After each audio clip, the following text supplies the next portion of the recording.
Hello everyone, Earl Henderson, Primordial Defense. Thank you for watching. I have another Monday quarterback video for you. I'm going to play this video and talk about things that are going on to better explain what's going on and talk about things that I think that are being done right and or done wrong. So, this video does not have a spokesperson for it. There's no one explaining anything that's going on. This is just basically raw body cam footage and security camera footage. This comes from Youngstown, Ohio. I'm going to read an article from 21 WFMJ. YPD to review policies after officer-involved fight. No internal affairs review. The police department would review its policies after the incident, but clarify that there would be no internal investigation into the matter. Lieutenant Brian Butler of the Youngstown Police Department Internal Affairs told 21 News that there would be no internal affairs investigation after words between a police officer and a man asking to speak with the police chief that escalated into an altercation between the two. Butler said the police department would review its policies after the incident, but clarified that there would be no internal investigation into the matter. Following an assault on a police officer in the lobby of the Youngstown Police Department last week, YPD says it is actively considering additional crisis intervention team training, which they hope will allow officers to de-escalate similar situations in the future. On Thursday, September 14th, 25-year-old Keyshawn Sims of Austintown entered the Youngstown Police Department and demanded to speak with a manager. The officer on duty attempted to ask Sims to leave, but was unsuccessful according to a YPD report. The officer then told Sims he believed Sims needed mental care, which aggravated Sims. The officer went to the lobby to try to converse with Sims, at which point Sims allegedly began striking the officer in the face and the head. Other officers nearby were able to quickly intervene and break up the fight, footage of which was obtained by 21 News. In a release on Tuesday, YPD said that neither party suffered severe injuries, and that as part of our commitment to enhancing our response, we are actively considering additional crisis intervention team training. And the rest of this is just blah, blah, blah. All right, so let's watch this.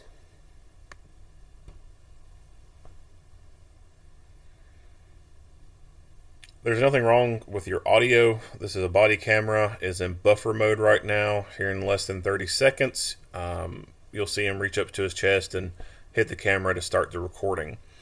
They're in the front lobby area.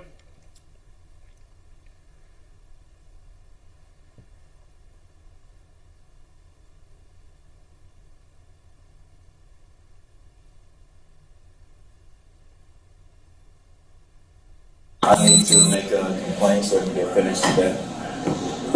What can get finished? Manifestation bullshit.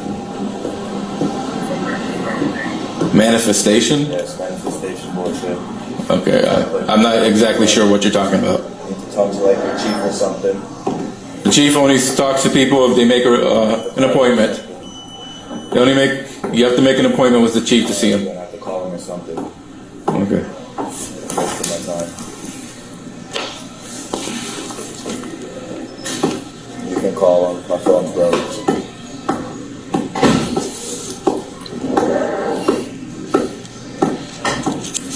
You know what? Let me call somebody from my.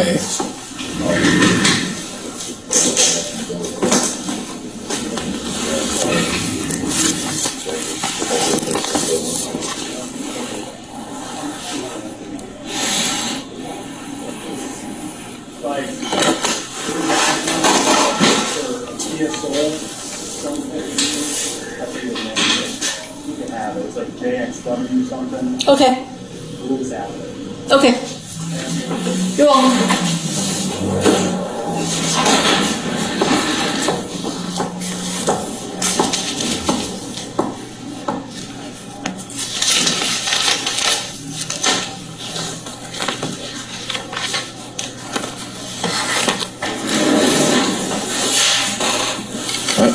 She's not in her office.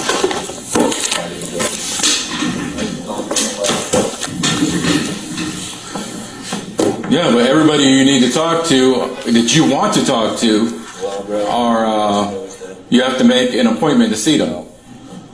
Well, that's the way it's going to be. You can say no all you want. I'll stand here.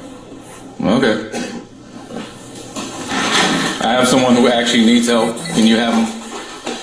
Sir, don't be difficult. Just, there's no one that will talk to you. Probably will. No, Yeah. because you're talking about some kind of manifestation.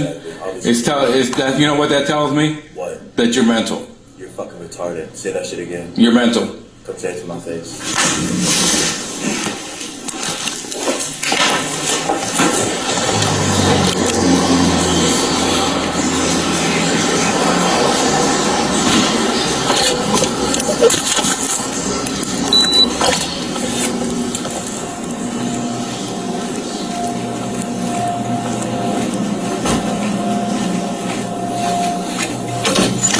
Say it.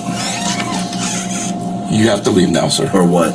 You have to leave now, sir. Call someone right the fuck I'm not calling anyone. Yeah, you you are. have to leave. Why? Leave. Make me leave. Leave. Make me leave. Make you leave? Yeah. Make me leave. Make sure this is on. You have to leave, sir. Make me leave. Say that shit again. You called me retarded. Say that shit again. You're mental.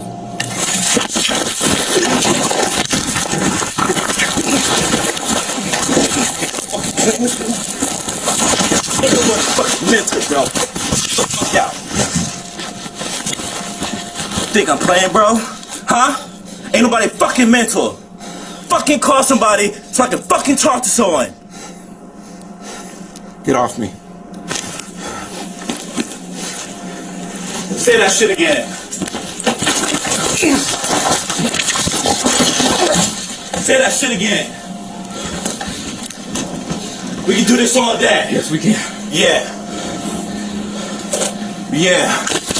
Take that bitch and shit.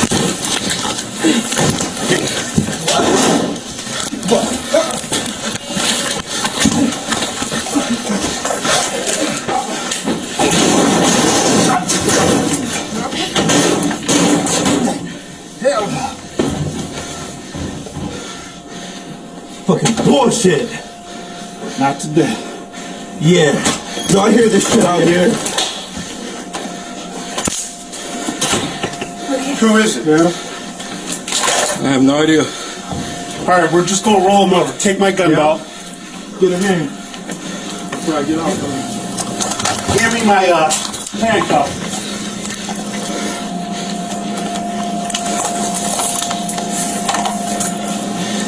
You're getting press charges on big boy. Alright. Roll on your stomach, bud. Roll over, my man. Get the fuck off me, man. Roll nigga. Get off me. Roll man. on your stomach. How the fuck I'm gonna roll over? There you go. Fucking faggots. Here, give me that.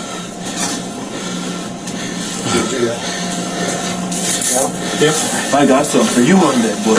You did it today. I got something for all of you. Let's go. I'm gonna see you again. Hope so. Get the fuck off me, rock the wall. Yeah. I got Thank you. so weak ass punch. Yeah, okay. Watch. I'm gonna get all your. What's your first name? Fuck you. That's what it is. Yeah, grab my nuts. I'm calling the cops on that. It's not how you do this shit. Yeah. You wanna suck my dick while you at it? Huh? You wanna look down there or something? Are you on? Huh? Yeah. Yeah, stay on. You do first punch, fag. That's why I got you.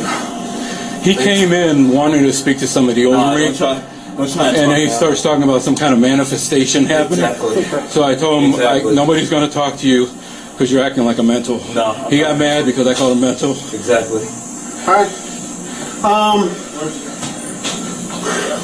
We got him. We're probably gonna need a transport. Probably And he won't. does have some mental health. No, I don't. Alright, bro. Alright, we're going out the front door. Come on. Keep fucking with me. You gonna fix these handcuffs Come on. first? Alright. You guys are getting sued. Fuck off, bro.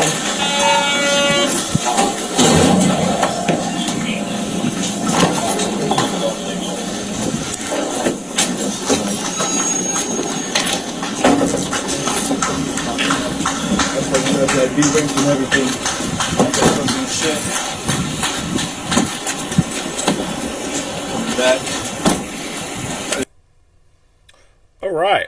So, interesting, right? So, get back into this. All right, so there is another angle to this video. I'll play it here in a little bit, but let's talk about what we see so far. So, as I said, this was, in the lobby, and who works the lobby of a police department?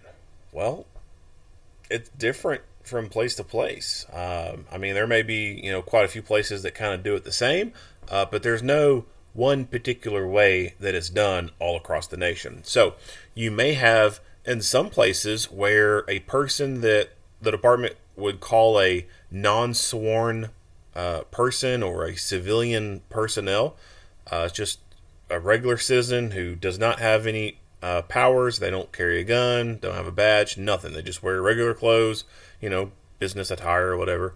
But they sit at the front lobby as a receptionist, and they are the point of contact with people in the public. Some places do it that way.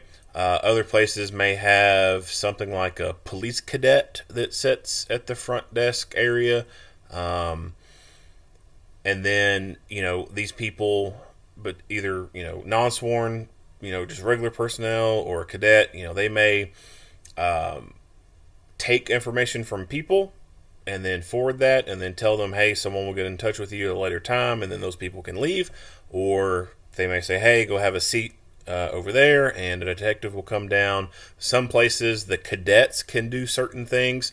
Like my city, they allow the cadets to do like low-level theft reports and like low-level accident reports or whatever when people come there to the station.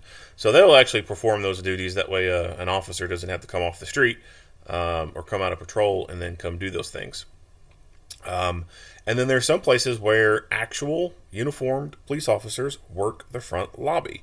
Now, those places that do that may vary on how they go about that. In some places, it may be a shared rotation kind of thing. Like everyone has to, who works day shift has to, fulfill some front office duties. It may be a position within the agency that a person kind of has to, quote unquote, apply for or put in a memo for, and that's their thing. That's what they're scheduled to. Like they don't work the streets or anything like that. They just work the lobby, or they work, some office kind of position, and they may work some overtime here and there, or may go do traffic stuff, but or like traffic control kind of stuff or special events, but they don't like normally work the road, or they may not normally work the road. In some places, it may be an assigned thing based off if a person is on light duty, if they're on administrative. What's the word I'm looking for?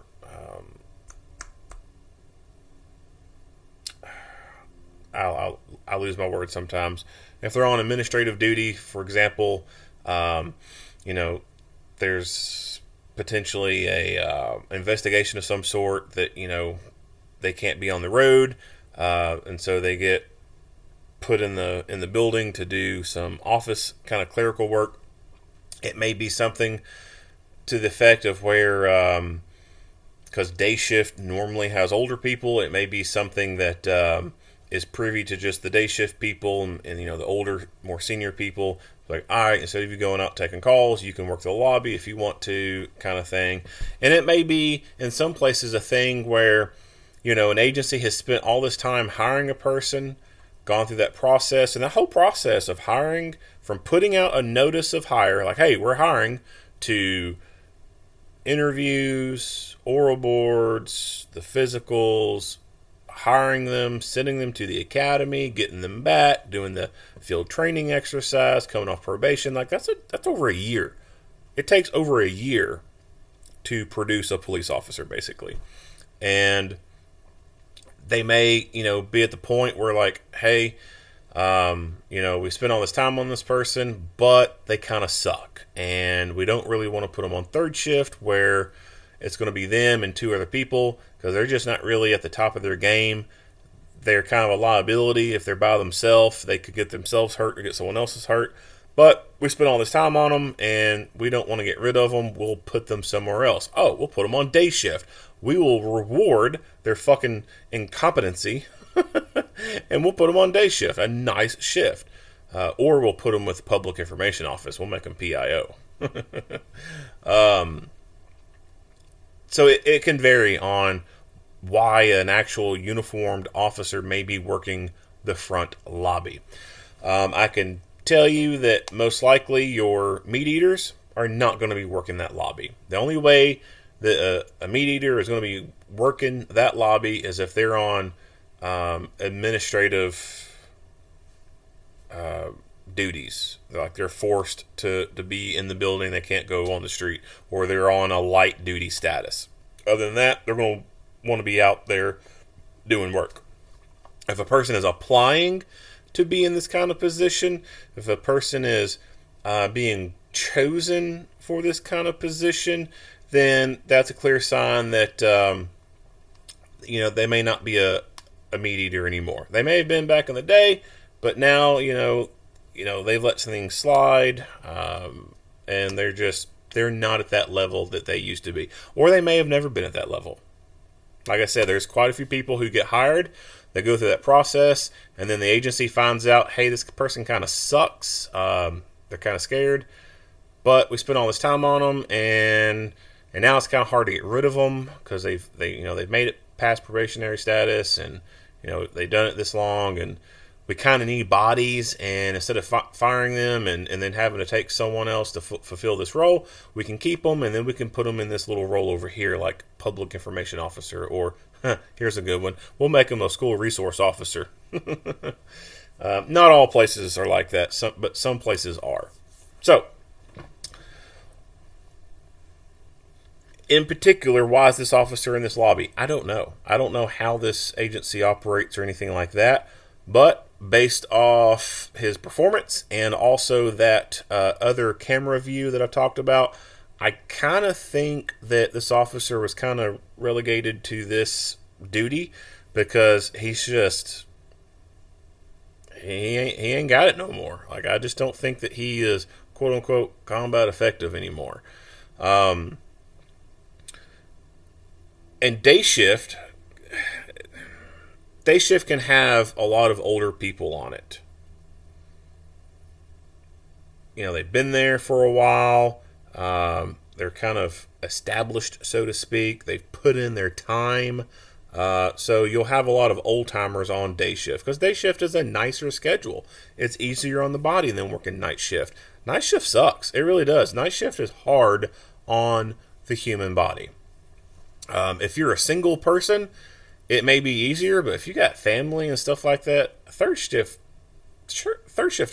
is hell. It is fucking hell.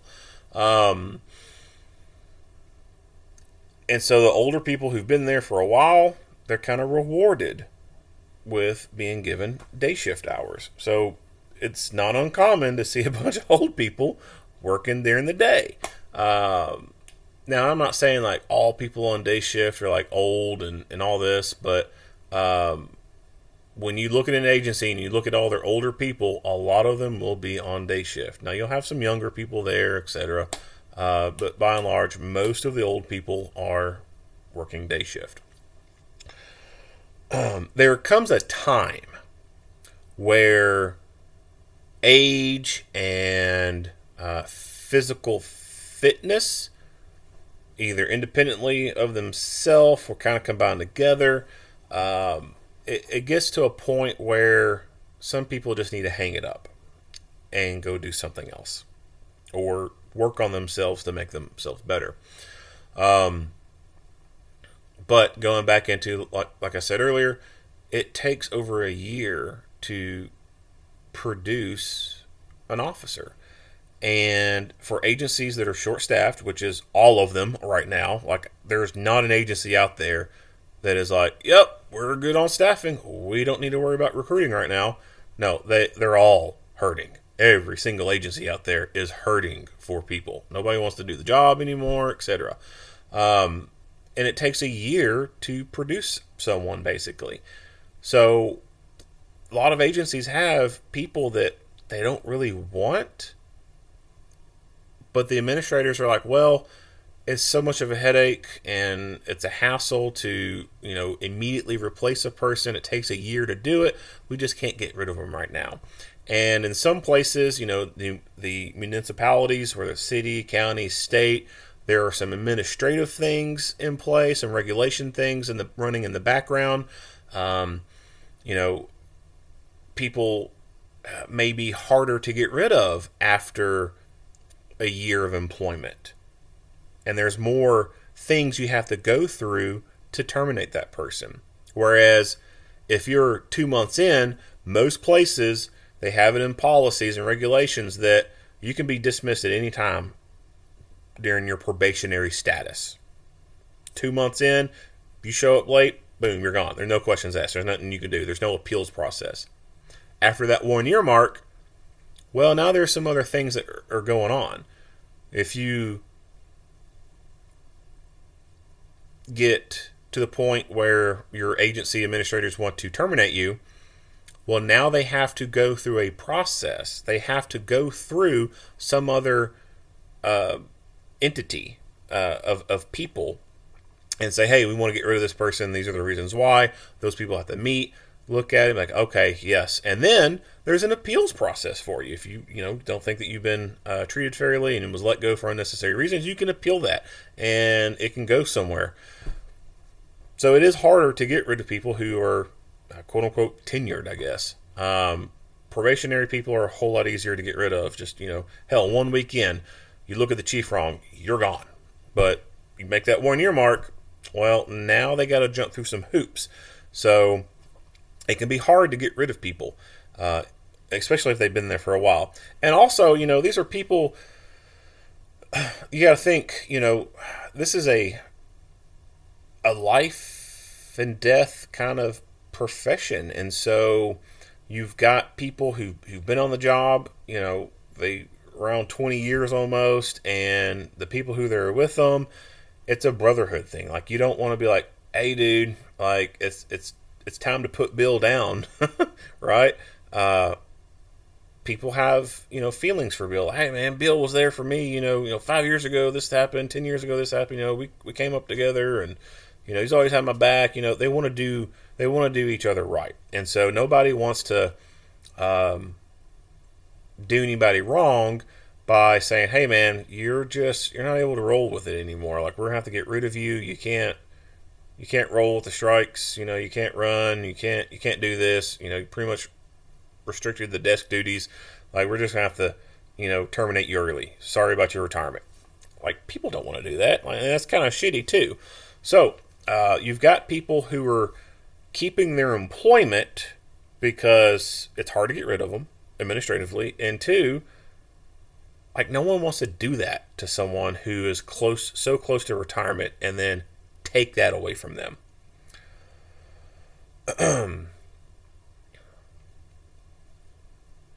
There should be better things to be able to do for a person who has engaged in this lifestyle of a career where they have been a protector, and they are getting to the point where they're not so much of an effective protector, but you still want to do them right, keep them a job so they can get that retirement. And I think the best way to do that would be to just transfer them to some other part of that branch of government. So if it's a city police, there's something else within that city government that person can do and still be able to keep their time with the city and be able to get their retirement. Same with county and state. There is something within that branch of government that person can be transferred to so they can keep their job, work out to their retirement, and then retire. And it's good for them because they get to keep their retirement, they get to keep their benefits and etc. And they and other people are not being unnecessarily put at risk because of age and physical limitations. Like I said, there's some people who they just do not need to be working. They are quote unquote combat ineffective. Anyway, so this guy right here, he is a turd. Plain and simple, he is a turd. He is what I like to call an oxygen thief. So his behavior, his demeanor, and everything, he came there looking for a fight. And this is his baseline. This is how he is with everyone else in life. Based off his mannerisms, based off everything I can see and hear from him, this guy is a textbook example of oppositional defiant disorder, conduct disorder, and probably has some ADHD issues in there as well. Probably. Most definitely, he is oppositionally defiant and conduct defiant. This is partly some genetic. He may not have enough, right mixture of chemicals in the brain to keep him level-headed. May have some impulse controls. May have some deficiencies in being able to, deal with issues. And the other part is environmental. So, the environmental stuff, I'm pretty darn confident this dude has no father in his life. And if there is an actual person who is a father, then that person has no morals. They're probably a turd as well. In my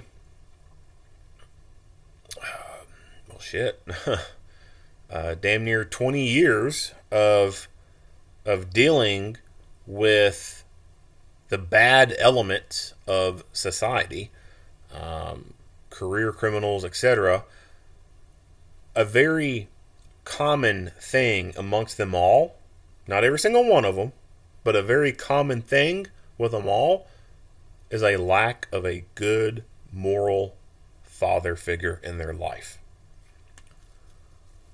And this goes for boys and girls who are on the wrong side of the tracks. Like I said, not every single one of them, but the vast majority of them just do not have a good moral father in their life. And if there is a father in their life, like I said, they have questionable morals and they're just a turd. So I'd say that's part of his environmental problem right there. No father in his life. Boys, from baby to a certain age, will accept no from their mom because they're outsized by mama. They're overpowered by mama. But at a certain age and size, these boys can start to say no to mom and start to do what they want to do. And mom loses total control over them. And it really depends on mom, how much fear, she can instill in them. And if she's of good moral character anyway as well. Some moms are just like the bad dads. Like they don't care. They're morally corrupt. They're just turds. But for the ones who do try to keep them in line just a little bit, there's a shelf life on how long mom can control them, because they get to an age and a size where mama can't control them anymore. And then they start doing what they want to do, and they start doing this from an early age, and it's a power trip. It really is. Like, think about the freedom of being able to do whatever you want and there's no consequences. And how destructive that could be for a young person. Now, that's just one part of the environmental thing. Crappy upbringing, no structure whatsoever in the household, or very minimal and no backbone to it, plus the school system. So ever since schools abroad have been taking away corporal punishment and more pussified people have entered into the ranks of the administration of the schools, we have been producing more and more turds. When you think about school, it's like a full-time job. It is the equivalent of you having to go to work every single day. You spend more time at work than you do at home, right? From 7 to 3, 4ish or whatever, you're stuck in this one place. And then when you get home, you only have a small amount of time to do your things before you have to go back to sleep to go back to that place. So you literally spend more time at work than you do home. At least waking hours. Waking hours and being able to do stuff. Now, obviously, when you factor in the sleep time and all that, I guess, yeah, you technically spend more time at home than you do work. But as far as waking hours and stuff like that, you spend more time at work than you do at home. So school, Monday through Friday, from 7ish to 3ish probably.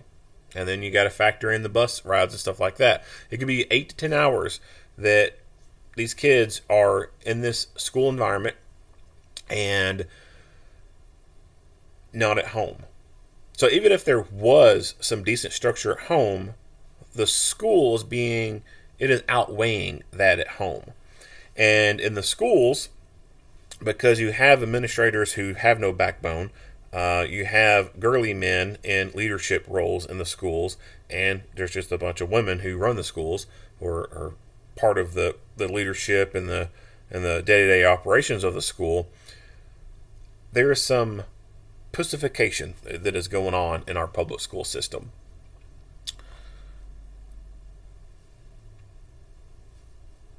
Kids are not being punished. There is no fear of them doing anything wrong. Back in the day, if you did something wrong, you get paddled. And when you look at life way back in the day versus life now in terms of, crime and society overall and people's morals and stuff like that, things were a whole lot better back in the day versus what they are now. And so you have these kids who grow up in these school systems where they can cuss teachers out, they can do whatever they want, and they are the victim. They get catered and coddled to and pandered. They never get spanked. They never get whipped. If anything, they may be removed from a classroom for a certain amount of time and put into a special classroom. Nothing consequence-wise really happens to them in the school system. So they never learn to fear consequences. They never learn that, hey, if I do X, Y, Z, I'm going to get my ass spanked. So the schools are almost, in some ways, producing some little monsters. And then, for the ones who are very egregious and they start breaking these boundaries and start doing, crimes and stuff, the juvenile justice system is not any better. It's kind of an oxymoron to call it juvenile justice because there's really no justice going on. It's just a lot more coddling and pandering, and not even slaps on the wrist. Because slapping someone on the wrist is is traumatizing for a little victim who has been out there selling drugs and robbing places. We don't want to victimize the victims anymore, right? So this trauma-informed care bullcrap that goes on within the juvenile justice system takes these criminal juvenile offenders and it tells them that they are victims. The reason that they were doing the stuff that they were doing is because they experienced trauma in their life. And they need treatment instead of consequences. Yeah, try to wrap your head around that one. So for a lot of environments, there's a lot of boys out there who just aren't getting any structure. They're not having any good moral people around them, and they're not having any strong father-like figures in their life, and no real accountability, and they're not having any fear instilled in them. There has to be some level of fear in a person. As, totalitarian as that sounds, it's the reality of life. To successfully manage people, to manage populaces, you need hope and fear. You need a nice little balance of those. And sadly, there's just no fear in some of these people. So, like I said, all of his mannerisms and all that, that tells me this guy has no good dad in his life. The school system has failed him. Most likely, he's probably, based off how he acted here, I would not be surprised if he's been involved in the juvenile justice system before. So, in that case, he's been failed in that aspect. He's 20-something years old. Most likely, as an adult, he's been locked up, and the courts and everything have failed him, because that's another problem in our society, is the courts, they just let him out. There is no justice anymore. Calling it the justice system, again, it's like an oxymoron. There's no justice going on. So, all these multiple things playing into creating a little turd like this. But a lot of it starts at childhood and going into adolescence.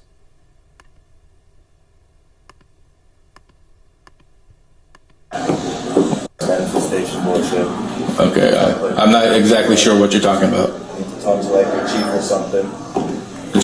So the banging on the window right here, when I talked earlier, he may have some ADHD. This could be a sign of that, but I kind of think that this is kind of more into just his demeanor, his upbringing. One of two things here. One, this is a posturing kind of thing, where he is banging on this windowsill as a sign of aggression, right? He is beating on this thing, and it's like a dog who is gnarling, or a bull that takes its hoof and rakes it across the ground and snorts, or how monkeys will shake leaves and stuff like that. So this banging on the desk could be that at a subconscious level. He's beating on this thing. He's trying to show his dominance. He's trying to show his alpha. Or it could be a more frontal lobe thing, where he is consciously doing it on purpose just to annoy the piss out of him. And I've encountered people like that before. They will do little things that they know gets on people's nerves. I've actually had a juvenile before who would do that, and they would just tap on a desk, tap on that table with their hand, making an annoying noise, just trying to elicit a response out of you, because they want to get into that power struggle. They're setting a trap, they're setting a bait, like, hey, would you stop that? What? I can't tap my finger on the desk, can't tap my hand on the desk. It's a free country, I can do what I want. They're looking for something for you to latch onto, to bait you into an argument, to ruffle your feathers and try and piss you off. So I think that's most likely what's going on, one of those two. But it could also just be a like a ADHD kind of thing, where he's just fiddling. Chief only talks to people if they make an appointment with the chief to see him. I'm gonna have to call him or something. Okay. This attitude where he is avoiding eye contact with the guy, that's him saying, you ain't shit, you are not worth me looking at you. I don't have to look at you. And then this you have to call him or something. That, and then plus he says something like, my phone's not working, or I'm not, my phone, he says something about his phone, and he goes, you're gonna have to call. Like, that is an overt action of him, that is him trying to say, I am in control here. I am the one who is dominant. I am the one who is alpha. You are submissive to me.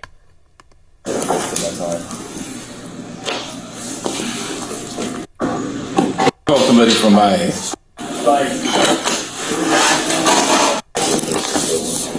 So this officer has explained to him that this dude's going to have to set up a meeting to talk to the chief, etc. And then he kind of folds, in my opinion, and says, well, let me try and call someone.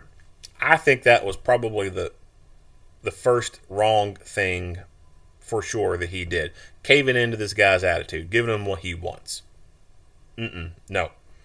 You don't cave into people like that. Now, your people who want to latch on to this de-escalation stuff, they will say, oh, yeah, give them what they want, blah, blah, blah. Give them cookies, give them milk, blah, blah, blah. That's just, that is like taking gasoline and throwing it in the fire. Like, you don't take a kid who's having a screaming tantrum about a toy and then give them the fucking toy. Because what are they going to do after that point? Oh, I wanted this toy, and Mama said no, and I just dropped out in the middle of the ground and screamed and cried, and then I got what I wanted. Worked this time. It's probably going to work again. So never give in to people's bullshit fucking attitudes, because you're just feeding gas to the fire. They're going to do it again. They're going to want it. You give a mouse a cookie, they're going to want a glass of milk, right? Same concept here. So he should have never played into that and went and gotten that phone book thing and looked for a number and called someone. He should have stuck with his guns, so to speak, and told this dude, you're going to have to make an appointment. Plain and simple. And he could have gone through the process. Like, hey, we have, I got an opening on Tuesday at, 3 o'clock, or, Wednesday, tomorrow, I got an opening on this time frame. Would you like to come in and talk to the chief then? He could have opened that avenue and see where it went. Most likely, based off this dude's demeanor, it would not have gone anywhere. He would have continued to demand that, he speak to someone right now. Which, in that case, and plus based off, how this progresses and how he's talking, this officer should have just got on the phone, called some other people down there, and then dealt with this guy. Because based off his behaviors, which just start off as being defiant, he then becomes aggressive and hostile. A fight is imminent. So, number one, I think the officer should have not caved in and tried to call someone for him. He should have just stuck to his guns and said, hey, you're going to schedule a time, or you can just leave. And then, at that point, that's what it would have had to come to, and then just start calling more people down there. More people, the better.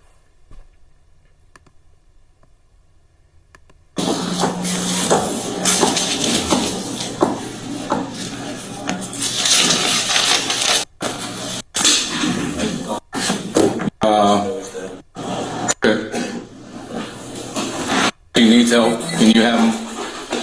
Sir, don't be difficult. Just, there's no one that will talk to you. Probably will. No. Yeah. Because, What? that you're mental. You're fucking retarded. Say that shit again. You're mental. Come say it to my face. So now this is like a power struggle. This is like a baited field. You got to be careful with this, because sometimes these people, they're good at manipulation, right? They're good at playing strings, especially for the ones who've been in correctional facilities. When they're sitting in jail for a long period of time, they have nothing else to do, and they learn to become really good manipulators and pulling people's strings. You'd be surprised about the amount of people who are in a jail or prison who would probably make really great salesmen. Like, if they could get their act together and keep their noses clean, like, they could probably go on to become some really great, like, high level salesmen.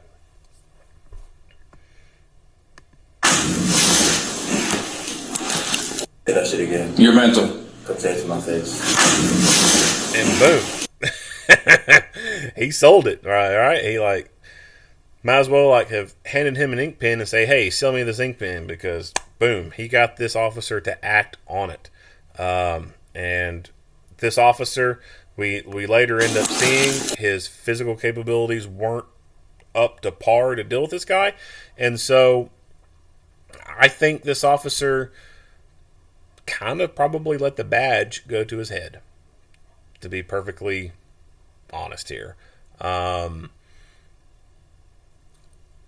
may have been a point in this guy's life where this kind of stuff may not have happened. Kind of doubt it. But I think this officer has had a lot of fortuitous outcomes in his life wearing a uniform, and has gained compliance from people just for the mere presence of the badge and the uniform. And maybe raising your voice, putting that little bit of fear in somebody. There are people out there, they don't care about that badge.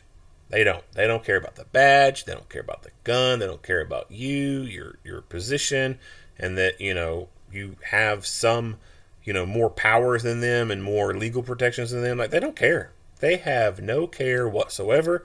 They have a lack of control. They're very impulse driven, and they're just not, they don't ever think clearly. Like, they are in a constant state of don't give a fuck.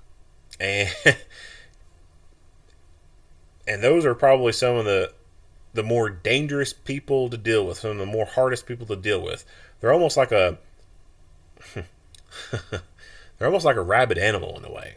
Like some of these kind of people, just they cannot be reasoned with. And this dude's one of those people who just cannot be reasoned with words. So this is the kind of person that only way you can reason with them is with a show of force. And that's why I said that the best thing that he could have done was bring some more people with him. Because that's the only way this guy's going to listen, is when there's 3 or more of them there. And even then, there are some people, when there are 3 or more people there, they still don't give a shit. They're still crazy and think that they can take on 3 people and will fight you. Say it. You have to leave now, sir. So this officer, right after being told, come say this to my face, gets this door and doesn't hold up to it.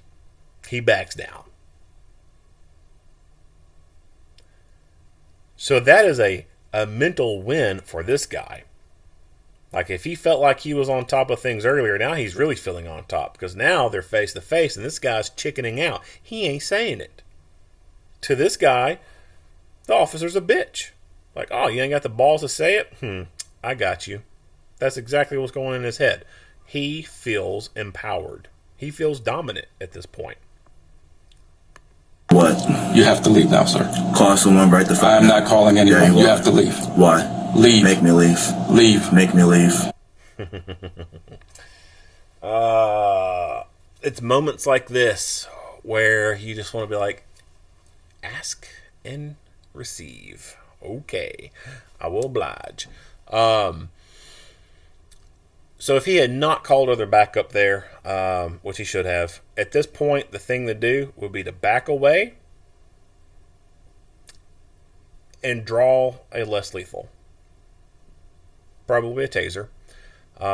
Back away, draw a taser, get him at taser point, and then start calling people up there. Because at this point, it's no longer a, hey, we're just going to get you to leave. This has now crossed into the point where you're going to jail. You don't walk in a police station and pull this kind of shit with police.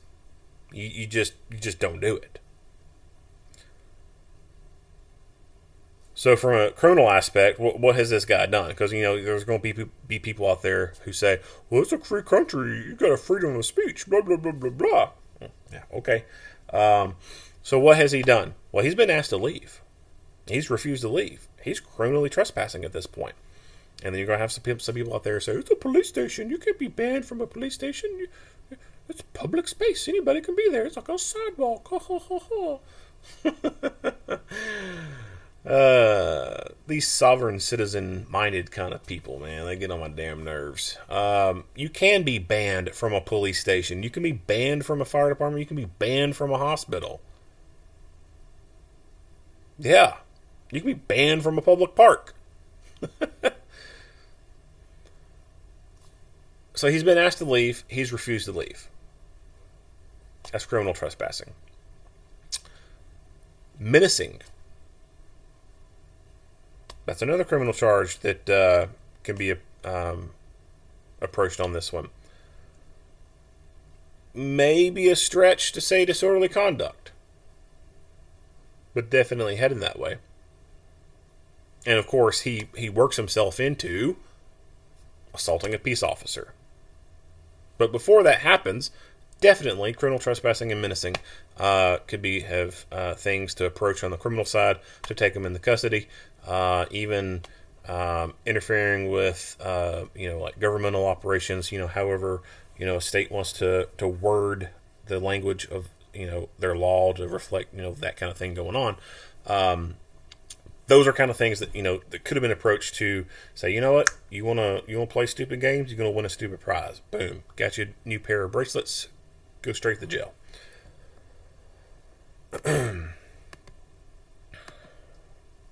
Yeah. You called me retarded. Say that shit again. You're mental. So boom, he says it, and now this guy starts to come in towards the officer.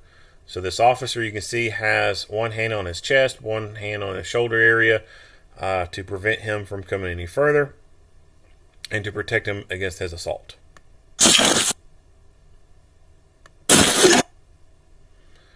Officer delivers what appears to be a closed fist strike to this guy's face. No problem with that whatsoever. This guy has now invited that.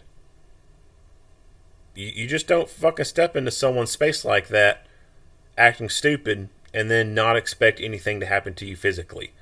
You want fucking smoke, you're gonna get it. So I do like how this officer is like, alright, you fucking want it, you're gonna get it. Just throw hands. But the officer's not really in a condition or a state to be able to be throwing hands.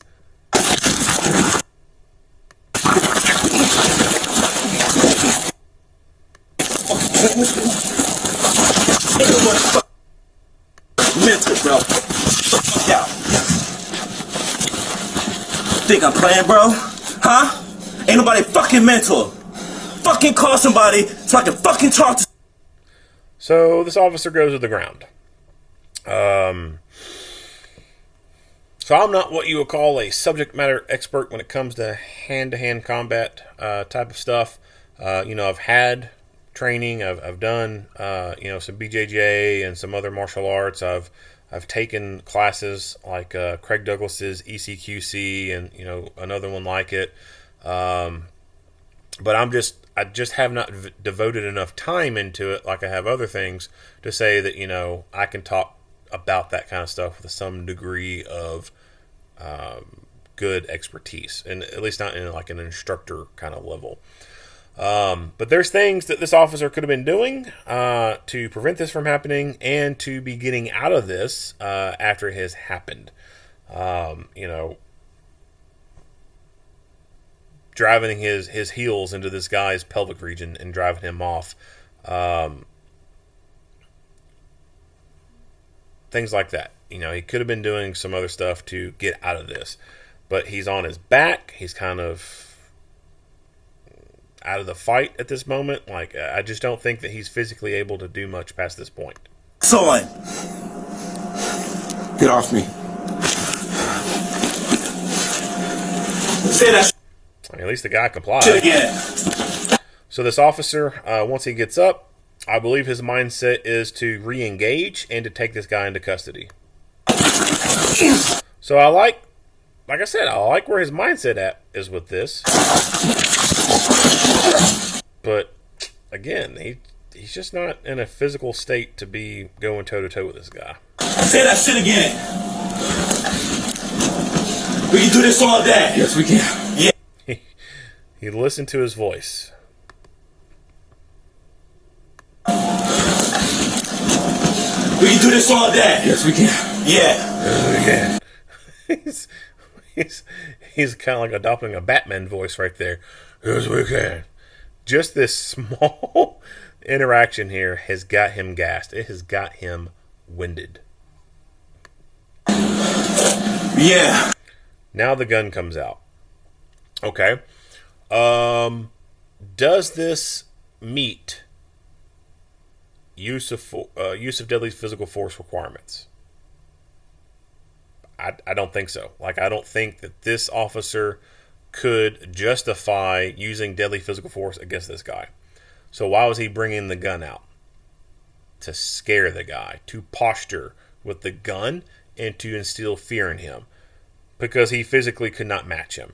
He just got handled by him twice, and so I think that he's pulling his gun out with the hopes of, if I point my gun at this guy, it's going to scare the shit out of him, and he's going to comply to me. Well, it doesn't. This backfires, because this is the type of person. Impulse control is out the window. They have no control. Instead, he tries to take his gun. It's like challenge accepted. Now, this guy comes out from over here. I think this must be like a detective or something. He's wearing a polo shirt and some pants. He has a gun on his left side over there that you can see later on. But perfect timing that this guy came walking through there doing whatever it was he was doing. Hell, he might have been taking some stuff to evidence room or something. I don't know. I don't know what he's doing. But I think that this guy walking through at this particular time saved this officer from being murdered with his own gun. Because as we can see, the dude tries to take it from him. Boom, right there. He is trying to get that gun. If that officer in that blue shirt was not there, we probably wouldn't even be seeing the rest of this video, because a lot of agencies will not show on camera officers dying. So we would have watched it up until a certain point, and then they would have cut it, and then we'd be reading an article about how this officer was murdered in the line of duty. And let's be realistic. Yes, the dude who would have got the gun away from him would be the murderer. But in a way, the officer would have been partially responsible for getting himself murdered. Just being real.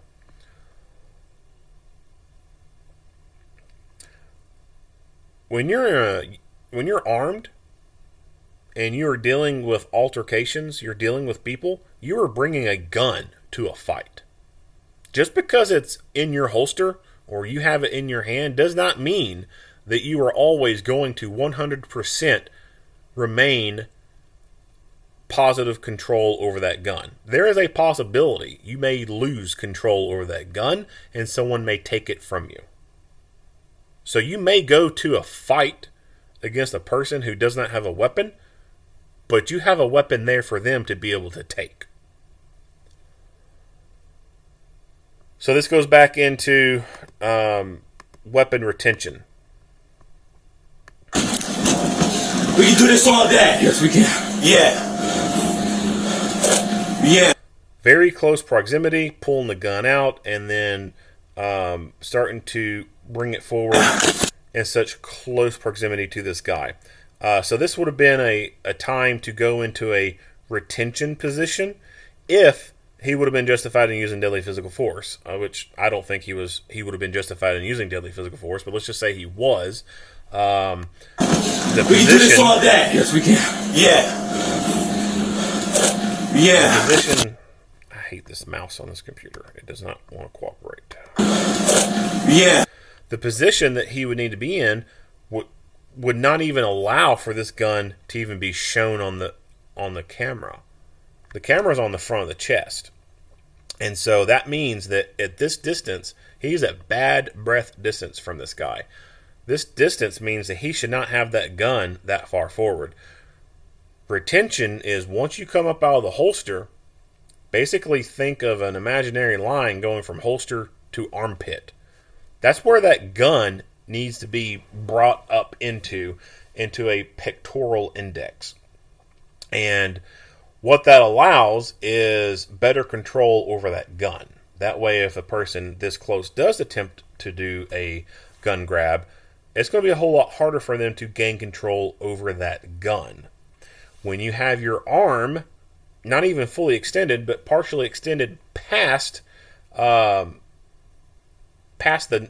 nipple, basically, past your chest, that gives your adversary better leverage. They can start to gain more control over that limb and that object. When you bring it in and tuck it in as close to your midline as possible, it makes it more difficult for them to gain control over that limb or do anything with it, or at least anything in that hand.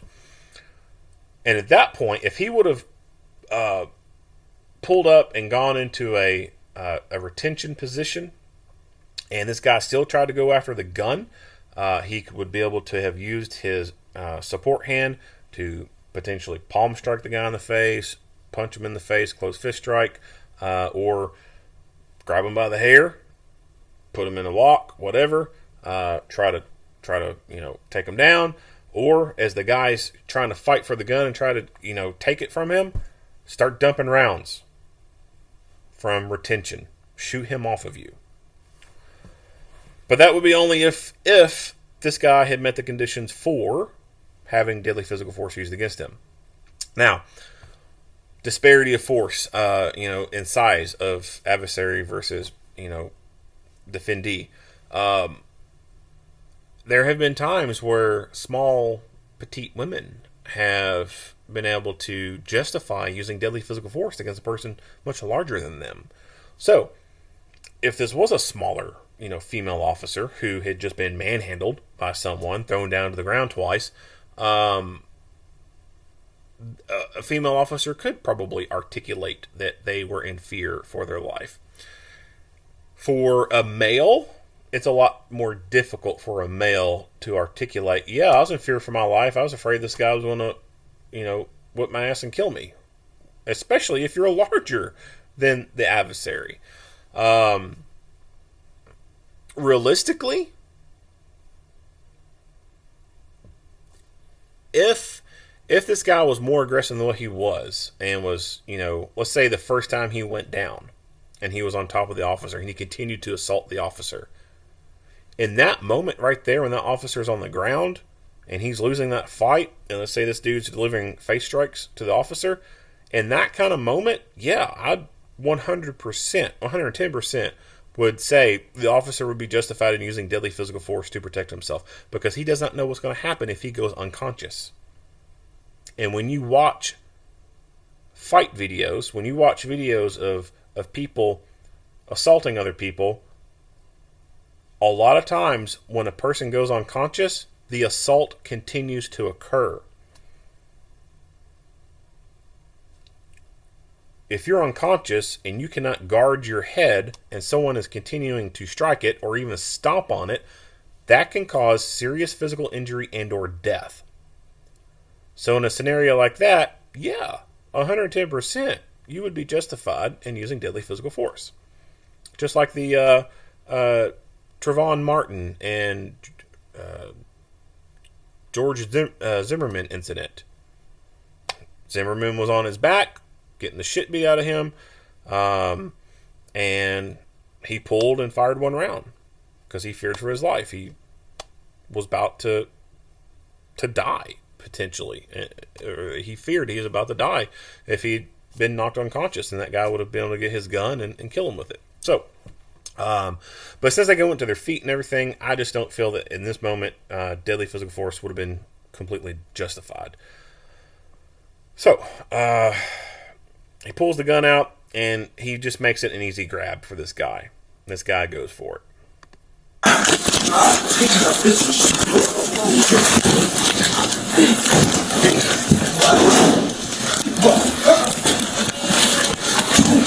Officer in blue polo comes in, spears the guy. The other office person, it looks like, comes out and helps engage. Hell no. Fucking bullshit. Not today. So we see the other officer coming down the stairs. You see his duty belt is on. You see the big duty buckle right there. You see the magazine pouch. He started to get his taser out as he was coming down the stairs. Fucking bullshit.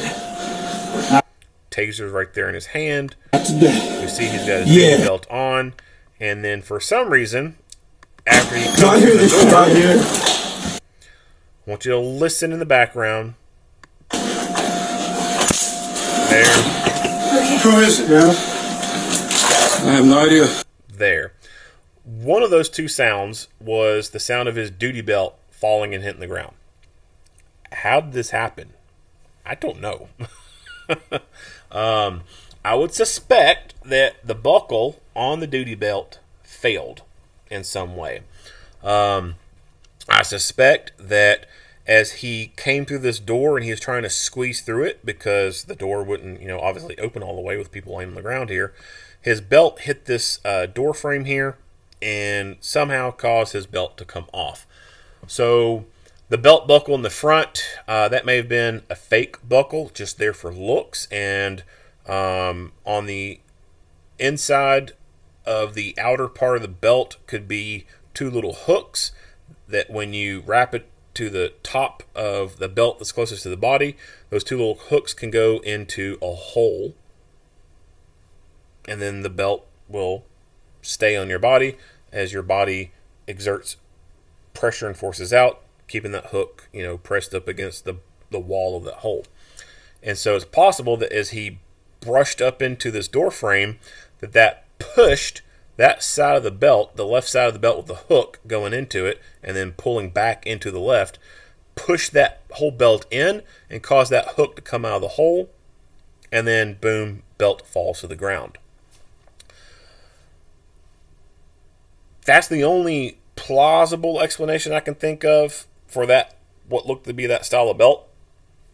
That or the buckle was real, and it does, buckle like that, and it just broke. The officer did not have belt keepers on that belt, and obviously, that being a leather belt like that, it doesn't have Velcro on it. So he would have to have belt keepers on there.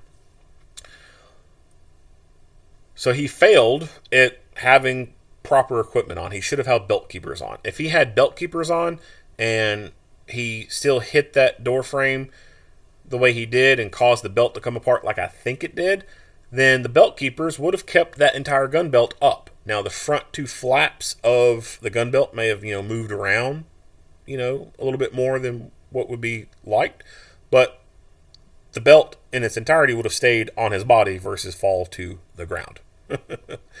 I don't think the belt snapped in half or anything like that. But like I said, I think it's him hitting into the door frame and it flexing the belt itself laterally across him and causing those hooks to come out and lose the pressure. It does appear to be an older belt. And the belt itself is pretty floppy, in my opinion. Gun belts need to be more rigid than this. So, leather, when it's young, so to speak, can have some stiffness to it. Over time, as the leather gets worn out, it becomes softer and more flaccid, more pliable, I guess. And you don't want that in a gun belt. You want a stiff, rigid gun belt. Another thing that makes me think that there's some age to the belt is basically this pouch right here. This might be a pepper spray pouch or it could be a flashlight pouch. I don't know. Most likely pepper spray. But you can see all the stitching coming loose in this thing. Duty gear has a shelf life, especially if it's leather or nylon. Even if it's plastic, it still has a shelf life. Now, the Kydex stuff will, I think, outlive leather and nylon. But all in all, it all still has a shelf life. It will not last forever. This officer is an older officer. And so I would say that this belt is pretty damn aged. And what sucks about some places is officers are near retirement or close to, being towards the end. Sometimes agencies don't want to spend money on them. That sucks. That's bullcrap. If there are agencies that do that, they're wrong. And that should not be going down. Now, is that the case here? I don't know. It could be that this guy doesn't really do a whole lot of actual, work anymore. He may be in some type of leadership role where he doesn't get out and ground pound, whatever. And so he may be like, you know what, I don't need any more new stuff. This stuff works for me. It's fine. I'm about to, hang it up and go into retirement anyway. I don't need a new belt. I don't need new pouches, blah, blah, blah.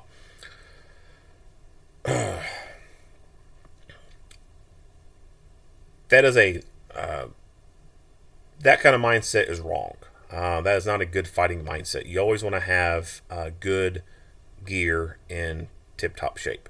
And just judging by the look of the threads coming out of this thing and the floppiness of the belt itself, this stuff is aged, and it should have been replaced years ago.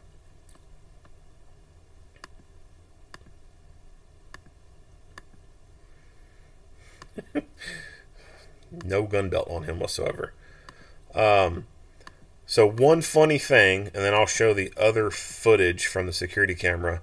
So the fact that his belt has come off, one of these other officers, just his facial expressions alone are kind of gold. This guy right here. You can just kind of see him looking down like, what the hell? Like, what's going on here?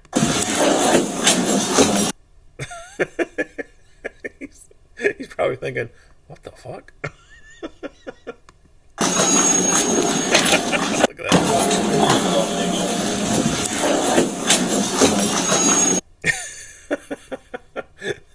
That's priceless right there.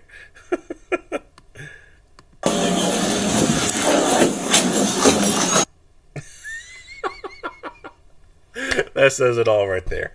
All right, so let me go switch over to the security camera footage, and then we'll wrap this up. Okay, so here is the security cam footage. So this is the first interaction where they've gone down to the ground, gets back up, and then decides that he's going to try to take this dude. I'm assuming that's what his mindset was. He's going to take this dude into custody. Boom, goes down again. And then, boom, goes for gun. And just perfect timing. Perfect timing. Boom, this guy comes out the door. What is this, an elevator? I don't think it's an elevator. No, it could be an elevator. Yeah, I think it might be an elevator. But boom, comes out. Just perfect timing. This guy saved his life, without a doubt. But going back to these two, boom, a fight over the gun. And you can see that as he is starting to go for that gun, this motion, this movement over here, and probably he's, the noise of it, it catches his attention. Because boom, he turns his head and he starts to lock in on this movement coming into him. That alone, I believe, is what saved this officer from being shot. Without a doubt. So just perfect timing. This dude was where he was at.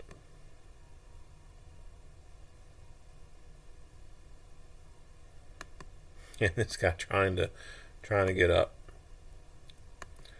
All right.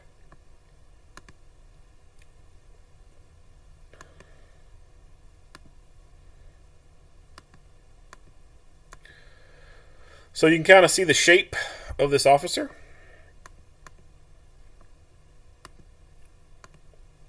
And, what's that saying? The pot calling the kettle black.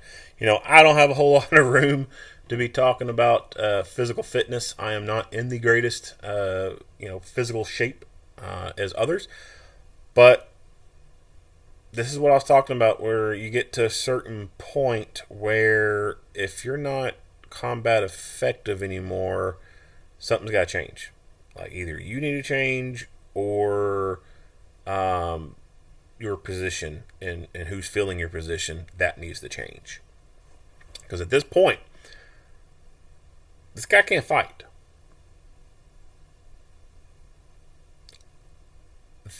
He came so incredibly close to being murdered by this dude.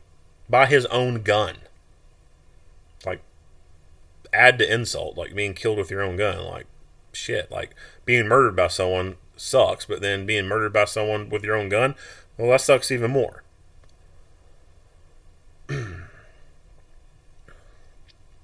And so when you talk about physical fitness,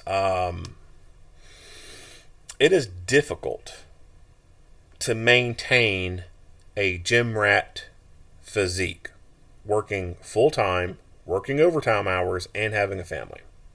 Now, of course, those gym rats out there will argue and say, you're just making excuses, you're enabling, you can find the time, blah, blah, blah, blah, blah. Yeah, and that's also why the gym rat people have problems in the home life. Now, of course, they'll say they don't, but they do. It's funny to me that agencies out there, when they go hire people, will say, you have to meet this physical requirement to get hired. You got to run this distance. You got to do these amount of push-ups. You got to do this amount of sit-ups. You got to do these pull-ups. You've got to do this amount of weightlifting on a bench press, etc. But once you're hired, all that shit gets to go out the window. You can balloon up to quadruple your size. You never have to do push-ups again. You never have to run again. You never have to do pull-ups, bench press, nothing. You never have to prove those physical things again once you've been through the hiring process. And so that right there is just completely asinine to me. Like, I think that's totally stupid. But I will say that there needs to be a physical standard. Now, I don't think that having someone, pump out, you got to have a requirement, you got to do 50 push-ups within a certain amount of time. I don't think that's logical. I don't think that is realistic. I've seen people who are gym rats, and they've lost fights. And anybody can lose a fight, but you just don't expect the person who can pump out all these push-ups to lose a fight. And so there is a difference between being able to do X amount of push-ups versus knowing body mechanics and leverage and how to utilize that to win a fight. I mean, case in point, when it sounds sexist when I say this, but I mean, it's the truth. When you take in the factor all these female officers, they meet a physical requirement. Little small petite girl, she meets that physical requirement. She can do X amount of push-ups, she can do X amount of sit-ups, run a distance, lift a certain weight, etc. But can she fight a man? No. So there has to be some degree of physical fitness, but at the same time, some of these physical fitness standards are incredibly stupid, and they make no sense, and they don't make anybody safer.